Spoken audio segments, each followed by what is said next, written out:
Olá, amigos, nossas saudações cordiais. Estamos aqui para o canal Lições de Amor. Hoje nós realizaríamos uma preleção doutrinária a convite de uma casa espírita de Salvador, com o tema A Tempestade Acalmada. E em virtude dessa situação pandêmica, nós optamos, como dissemos anteriormente, de fazer a gravação da mensagem que seria proferida e disponibilizar em nosso canal. Nós dividiremos esse vídeo em 3 partes.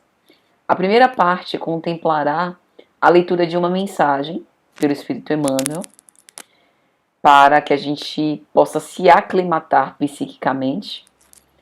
Em seguida, nós faremos uma prece e aí daremos início às nossas reflexões sobre o tema. Ao findar, nós faremos mais uma prece de agradecimento. Dito isso, então, vamos começar. A mensagem inicial está na obra Palavras de Vida Eterna, pelo Espírito Emmanuel, psicografia de Chico Xavier. O capítulo que nós vamos abordar hoje será o capítulo 66, o primeiro passo. Portanto, tudo o que quiserdes que os homens vos façam, fazei-o assim também vós a eles, porque essa é a lei e os profetas. Jesus. Mateus capítulo 7, versículo 12. A regra áurea recebe citações em todos os países. Em torno dela gravitam livros, poemas, apelos e sermões preciosos. Entretanto, raros se lembram do primeiro passo para que se desvele toda a sua grandeza. Não podemos reclamar a ajuda dos outros, antes é justo prestar auxílio. Não será lícito exigir a desculpa de alguém, antes é imperioso saibamos desculpar. Convidados a compreender, muitos dizem não posso, e instados a auxiliar, respondem muitos ainda não. Esquecem-se, porém, de que amanhã serão talvez os necessitados e os réus, carecentes de perdão e socorro, e, muitas vezes, ainda quando não precisem de semelhantes bênçãos para si mesmos, por elas suspirarão em favor dos que mais amem a face das sombras que lhes devastam a vida. Se um exemplo pode ser invocado como bússola, recordemos Jesus. O mestre dos mestres faz o bem, despreocupado de considerações, alivia sem paga, acende a esperança sem que os homens lhe a peçam e perdoa espontaneamente aos que injuriam e apedrejam, sem aguardar-lhes retratação. Veneremos assim a regra áurea e estendamos o espírito de amor de que se toca divina. Contudo, e sejamos certos de que ela somente valerá para nós se lhe dermos a aplicação necessária. O texto do ensinamento é vivo e franco. Tudo o que quiserdes que os homens vos façam, fazei-o assim, também vós a eles. Querer o bem é impulso de todos, mas, na prática do Estatuto Sublime, é forçoso sejamos nós quem se adiante a fazê-lo. Essa regra áurea, no Sermão da Montanha, capítulo 7 de Mateus, encerra o primeiro dever do cristão e veja que é colocada no sentido positivo. Fazei tu ao outro. Ou seja, ela está completamente consonante com o que nós aprendemos no Espiritismo. O bem é força ativa, positiva. Façamos então, meus amigos, aquilo que nós queremos que os outros nos façam. Vamos orar. Elevemos os nossos pensamentos a Deus e sintamos a presença divina em nossa vida. Deus que está dentro de nós e também está do lado de fora. Deus que permeia a nossa existência e que também nos une a todos por este fluido universal. Deus que conhece as nossas intenções, que sabe dos nossos desafios e necessidades de auxílio, de renovação interior. Deus que nos conhece, mas sobretudo Deus que nos ama. Criador divino, que o Senhor nos inspire e nos proteja, nos estimule a seguir este exemplo inesquecível que é nosso Senhor. Que possamos ser essas balizas de luz nesses tempos tão tenebrosos e sombrios e que não permitamos que a nossa fé enfraqueça. Que o Senhor abençoe os nossos bons propósitos de colocar em prática os ensinamentos de Jesus e que a paz reine sobre a terra com o entendimento perfeito dos vossos desígnios celestes, sempre o melhor por nós. Que assim seja. Então, meus amigos, hoje nós vamos fazer uma abordagem sobre a tempestade acalmada. Essa é uma das passagens mais belas do Evangelho. Eu sei que eu sempre digo isso, é porque para mim todas as passagens do Evangelho são as mais belas. Mas essa em especial é uma mensagem que nós escolhemos por conta da lição de confiança, de foco e de entrega aos ensinamentos de Jesus e à ação do Senhor nas nossas vidas. Bom, nós vamos começar lendo a passagem evangélica a fim de que possamos explorar aos poucos essas preciosidades que Jesus nos reporta através do seu exemplo. Essa passagem está no Evangelho de Mateus, capítulo 8, versículos 23 a 27. E diz assim: E entrando Jesus na barca, seus discípulos acompanharam-no. E eis que se levantou no mar tão grande tempestade, que as ondas cobriam a barca, mas Jesus dormia. Os discípulos, aproximando-se, acordaram-no dizendo: Salva-nos, Senhor, que perecemos. Ele lhes disse: Por que temeis, homens de pouca fé? Então, erguendo-se, repreendeu os ventos e o mar, e fez-se grande bonança. E todos se maravilharam, dizendo: Que homem é este, que até o mar e os ventos lhe obedecem? Essa passagem é cheia de interpretações. Primeiramente, nós poderíamos fazer uma interpretação literal. Jesus que acerenou o mar e os ventos. Que homem é este? Poderíamos perguntar, assim como os apóstolos perguntaram.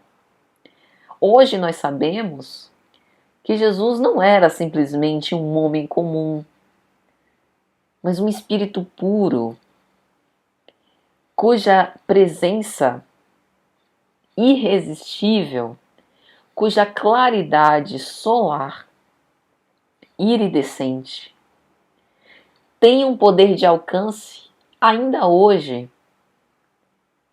cujo magnetismo irresistível continua influenciando o nosso planeta. É por isso que, passados mais de 20 séculos, nós continuamos falando da atualidade dos ensinos de Jesus. As suas palavras não passaram. Os seus ensinamentos continuam reverberando nos nossos espíritos. E todas as vezes que nós voltamos para estudar, reflexionar sobre essas passagens, nós nos sentimos identificados. Isso não é por acaso. Primeiro que provavelmente essa não é a primeira vez que nós estamos ouvindo e estudando o Evangelho. Segundo que a maturidade do senso moral, como vai dizer Allan Kardec em O Evangelho segundo o Espiritismo, implica que nós já estamos mais sensíveis e que, portanto, já conseguimos evoluir um pouco. E temos a condição, não obstante os nossos recursos intelectuais limitados, temos condição de nos sensibilizar e de internalizar, ainda que uma pequena parte dessas sementes que são depositadas no nosso coração todas as vezes que estudamos os ensinamentos de Jesus. Então hoje a gente sabe que Jesus não era apenas um homem, mas sim alguém que tem um poder transformador na vida de qualquer ser humano. Alguém que é o nosso modelo indefectível para essa humanidade que nós estamos ensaiando e que um dia conseguiremos efetivamente desenvolver através dos atos e nos tornar essa humanidade que hoje tanto nos encanta. Então, os grandes poderes que Jesus é portador não dizem respeito a nenhum privilégio de Deus dado a ele, mas são uma conquista. E repetindo o próprio Jesus, já que nós também somos a luz do mundo, quais espíritos, à imagem e semelhança de Deus, podemos também ser autores destes milagres e de outros que levem à estupefação e que hoje podem ser facilmente explicados pela ciência espírita. Mas tem uma parte da história que é muito intrigante. Eu não sei vocês, mas eu, até então, não tinha visto Cristo dormir. Eu imagino que ele precisava ter os seus momentos do repouso físico. Afinal, ele estava encarnado. Mas é necessário ter muito cuidado com isso. Porque na obra Gênese, no capítulo 15, quando Kardec aborda os milagres do Evangelho, no primeiro texto ele vai falar sobre essa superioridade moral absoluta que Jesus, enquanto encarnado, tinha sobre as coisas do mundo material. Então, se a gente sabe que o homem encarnado tem necessidade de repouso, a gente imagina que essa superioridade moral absoluta vai ter necessidades de repouso bastante relativas. Lembremos que o Livro dos Espíritos não dão resposta particular para casos específicos, do tipo como funciona o repouso para um espírito puro, para um espírito imperfeito e outros casos. Ele fala de maneira genérica, porque é o que é possível falar. Então, todas as vezes que a gente for falar de Jesus, a gente precisa ter cuidado. Com Jesus, o caso é diferente. Fato é que, estando no corpo, tendo essa superioridade moral absoluta ou não, o repouso continua tendo a sua importância. Mas os evangelistas nunca notaram isso, como também nunca notaram que Jesus tenha ficado doente, o que poderia nos causar bastante estranheza, uma vez que nós acreditamos que, com todas as aspas e os cuidados para o que vamos dizer, as doenças têm matrizes no espírito. E sendo um espírito puro, é difícil pensar de alguma matriz doente, de alguma enfermidade nesse ponto. Mas dessa vez foi anotado que Jesus dormia. Como todos os ensinamentos de Jesus, seja os ensinamentos parabólicos, seja as suas vivências, parecem estar revestidos sempre de um simbolismo espiritual das suas palavras, nós podemos pensar que, na verdade, esse dormir é um símbolo. Mas que tipo de símbolo? Lembremos do caso da oração do horto. Jesus sobe para orar ao Monte das Oliveiras e leva consigo os seus discípulos mais íntimos.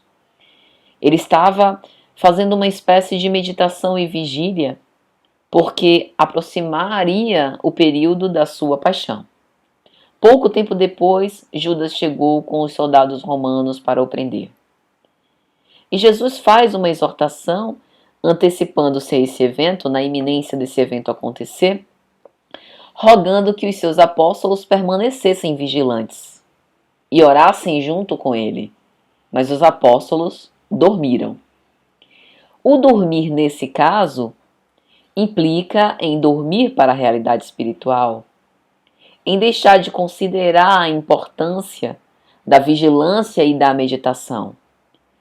Não era um sono físico, mas um sono espiritual, que provavelmente pode ter significado, de fato, um adormecimento real, mas cuja causa não era o cansaço do corpo, mas provavelmente a influência espiritual para que eles não pudessem se dedicar como deveriam àquele momento.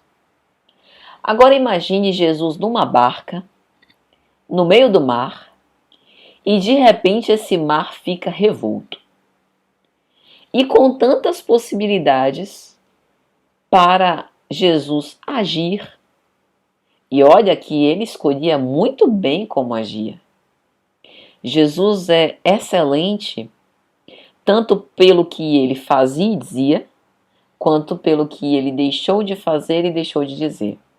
Vai dizer o Espírito Joana de Ângeles na sua mensagem: os não ditos e não feitos. Nesse caso, com tantas opções, Jesus decide dormir. O que será que isso significa para a ocasião e para os dias de hoje?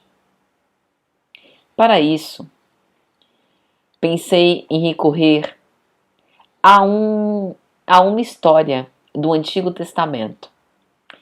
Está lá no livro do profeta Jonas, no Antigo Testamento, capítulo 1. A palavra de Yahvé foi dirigida a Jonas: levanta-te, vai a Nínive, a grande cidade, e anuncia contra ela que a sua maldade chegou até mim. Jonas levantou-se e decidiu fugir para Tarsis, para longe da face de Yahvé. Yahvé aqui, uma referência do Antigo Testamento para a figura de Deus. Ele desceu a Jope e encontrou um navio que ia para Tarsis, pagou a passagem e embarcou. Mas Yahvé lançou sobre o mar um vento violento, e houve no mar uma grande tempestade. E o navio estava a ponto de naufragar. Parece com a nossa história? Vamos continuar. Os marinheiros tiveram medo e começaram a gritar, cada qual para o seu Deus. Lançaram ao mar a carga para aliviar o navio.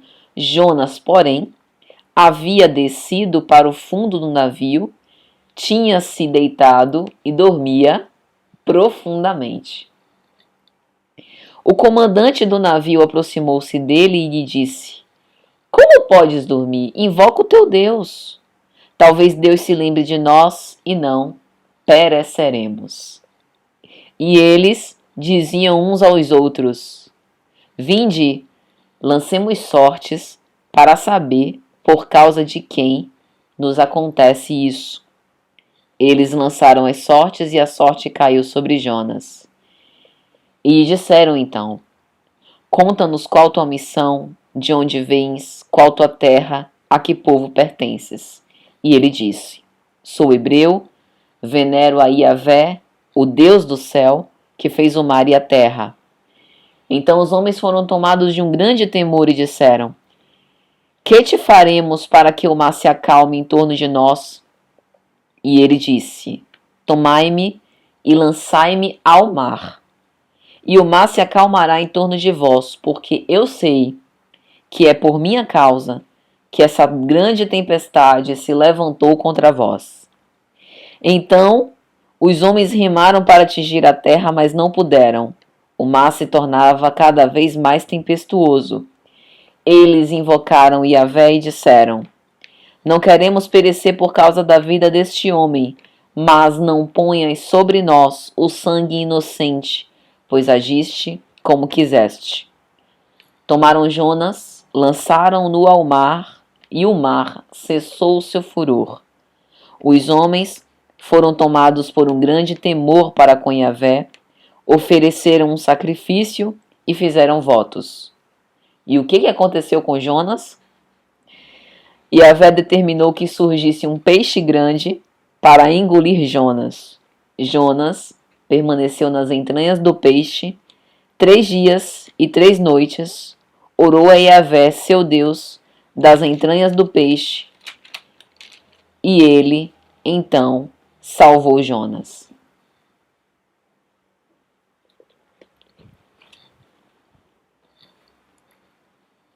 Interessante, né? A nossa concepção, que inclusive é uma leitura de alguns irmãos nossos pastores protestantes, é que a tempestade acalmada tem tudo a ver com a história de Jonas. Jesus sempre concatenava os ensinamentos do Antigo Testamento com o Novo Testamento. Ele mesmo dizia que não veio destruir a lei, e aqui ele não faz diferente. É como se Jesus posicionasse-se na condição que Jonas havia se posicionado. Assim como Jonas, Jesus também estava a serviço de Yahvé, a serviço de Deus. Ele vinha para realizar a vontade de Deus, para funcionar como esse modelo e guia da humanidade, para ensinar o caminho. A comunhão de Jesus e Deus era uma comunhão profunda, assim como o amor profundo desse hebreu sincero pelo seu Deus, a veneração, o carinho, a honra e glória por cumprir os ensinamentos desse Deus de amor que ele abraçava e adorava. Jonas, humano, ao receber o comunicado de Deus para ir a Nínive, sente medo. O medo que a gente sente da pandemia. Medo de morrer, medo de precisar ir para o hospital e não ter vaga, medo de se contaminar. Medo. E aí ele foge. Mas ninguém foge dos desígnios de Deus. Agora a gente também pode fugir. Mas ninguém foge dos desígnios de Deus. Jesus se coloca no mesmo lugar que Jonas, que foi no fundo do navio dormir. Simbolicamente, Jesus utiliza essa repetição do fato como se ele estivesse teatralizando o Antigo Testamento. É como se ele estivesse montando uma peça em que ele mesmo é o protagonista dessa peça, a fim de dar uma lição. Do tipo, eu vou mostrar como é que alguém que tem fé em Deus deve fazer. Eu vou te mostrar como é que alguém que se coloca como um instrumento divino procede nas situações mais conflitivas, tormentosas. A tempestade, o mar revolto, pode ser um símbolo para muita coisa. Dentre eles, um símbolo para as nossas emoções inquietas, para o turbilhão de sentimentos controversos dentro de nós. Também pode ser um símbolo para essas grandes manifestações da natureza que geram as tragédias coletivas. Também pode ser um símbolo para a pandemia. Adianta se desesperar? Guardar a confiança. que não é negar, porque o símbolo aqui de dormir não é fazer de conta que nada está acontecendo, mas é de guardar a serenidade e a confiança. Quando a gente dorme, a gente também está mais vulnerável.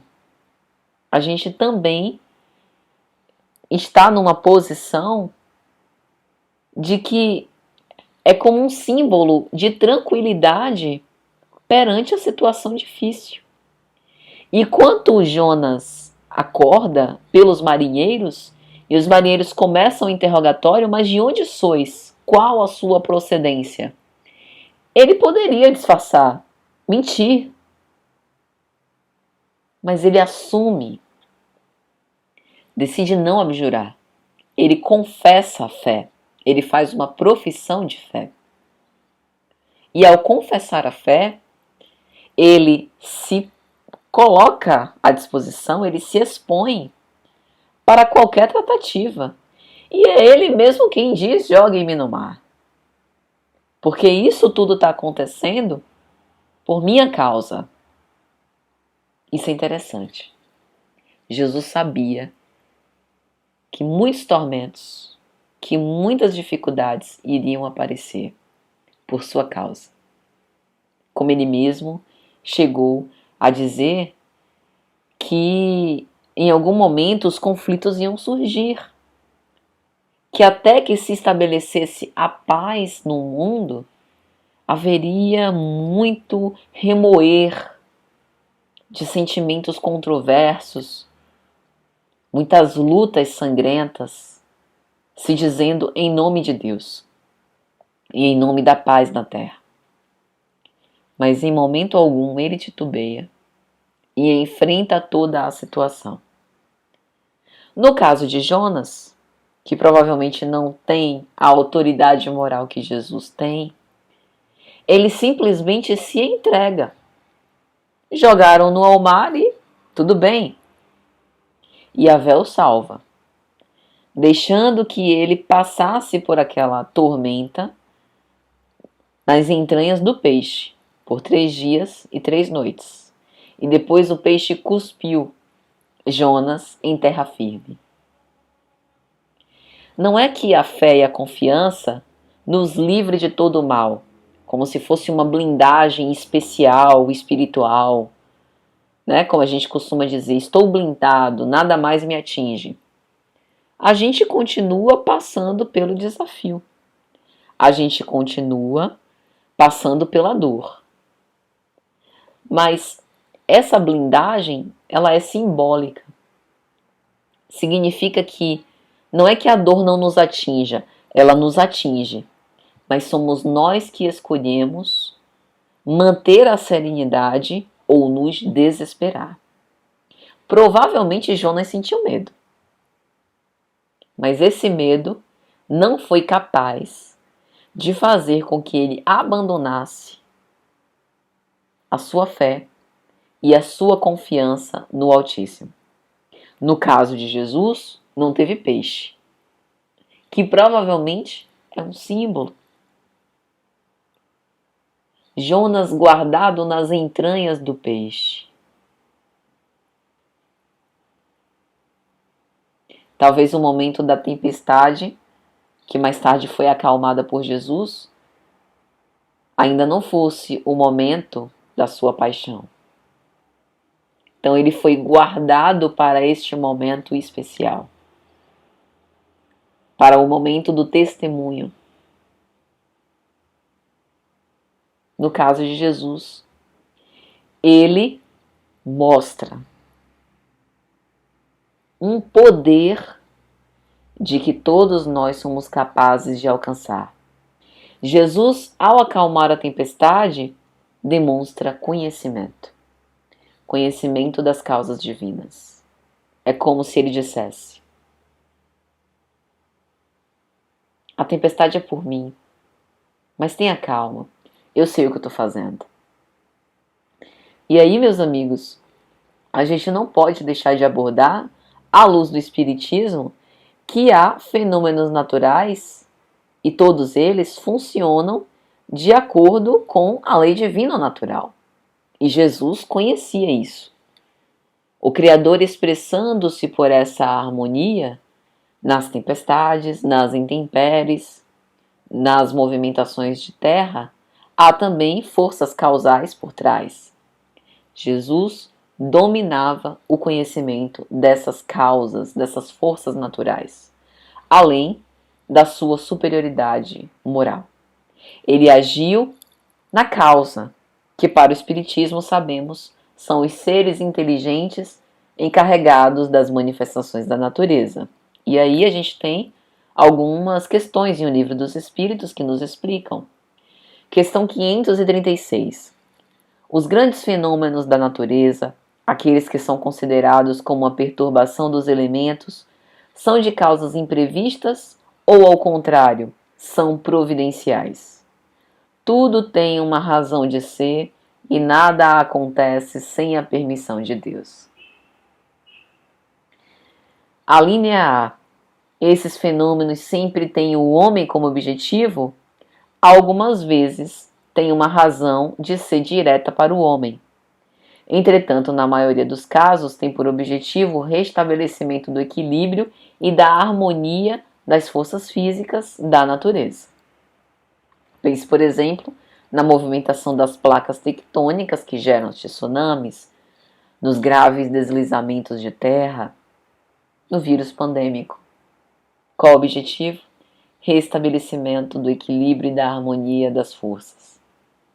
Na linha B, Kardec diz: concebemos perfeitamente que a vontade de Deus seja a causa primária nisso, como em todas as coisas.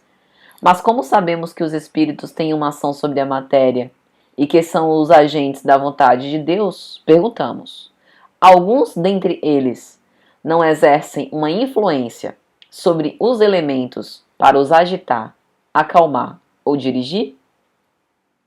E os espíritos dizem: mas é evidente que exercem. E não pode ser de outro modo. Deus não exerce ação direta sobre a matéria. Ele tem agentes devotados em todos os graus da escala dos mundos. Jesus mantinha essa troca de forças o tempo todo com os seres da criação. Ele mantinha esse contínuo contato e a sua influência desde o episódio de Legião. Lembra? Em Gerasa. Meu nome é Legião porque somos muitos. Jesus exerce a sua influência em diversos momentos.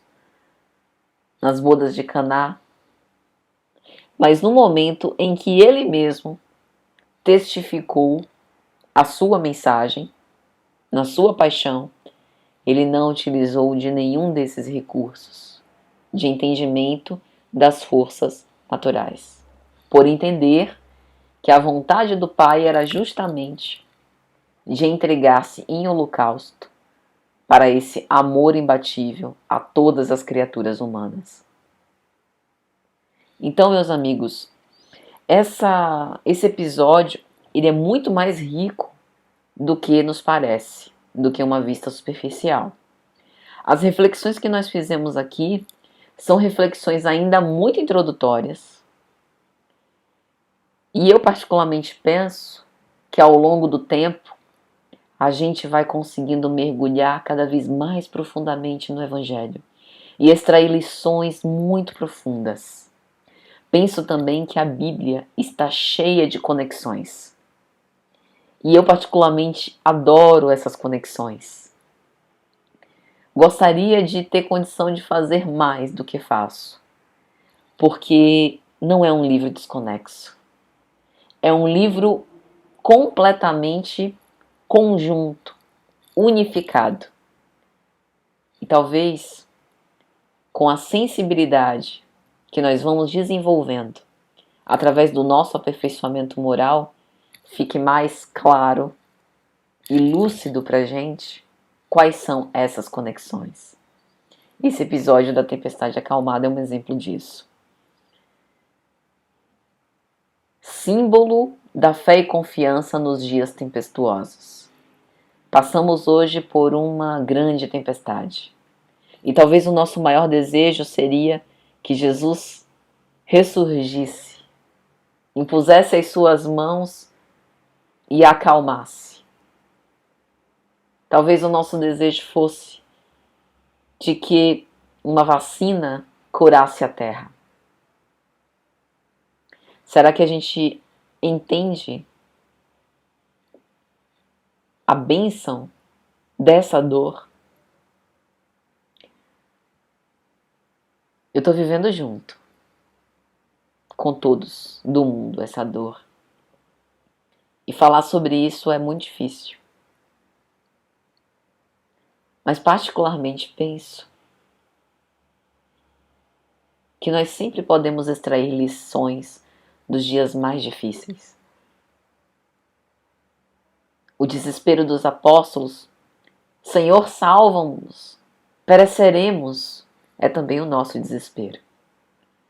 Não que nós não devamos, nas preces, pedir misericórdia e pedir o fim da pandemia, pedir que a espiritualidade superior ilumine os cientistas, os governantes, a fim de que possamos ter uma solução rápida para a resolução desse problema. Porque nós sabemos, pelo Livro dos Espíritos, todos esses processos, as grandes guerras, as grandes epidemias, também são responsáveis, além do aprimoramento moral, do aprimoramento intelectual, o avanço da medicina, de novas formas de prevenção de doenças, enfim.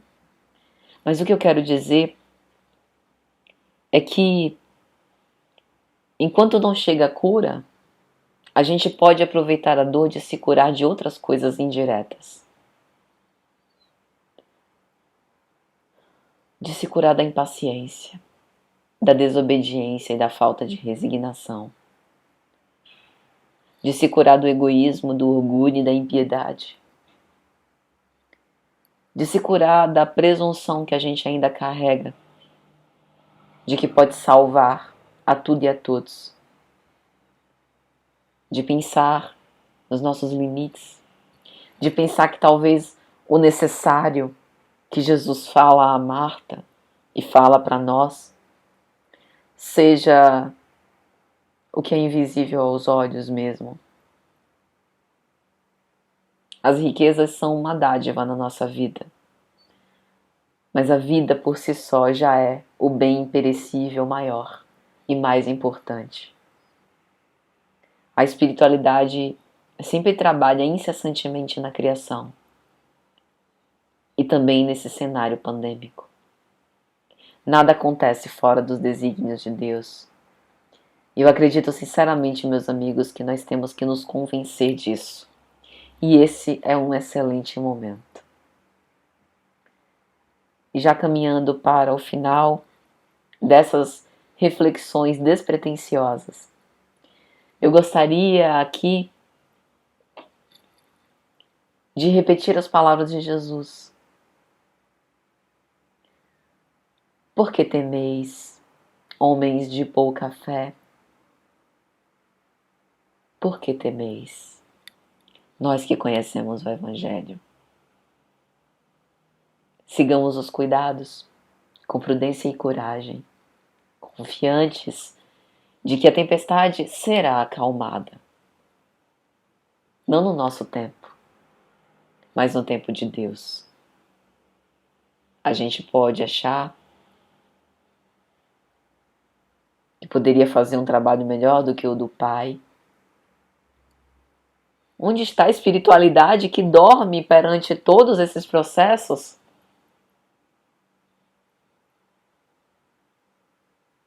Talvez esperando que nós possamos fazer a nossa parte. Vamos orar, meus amigos.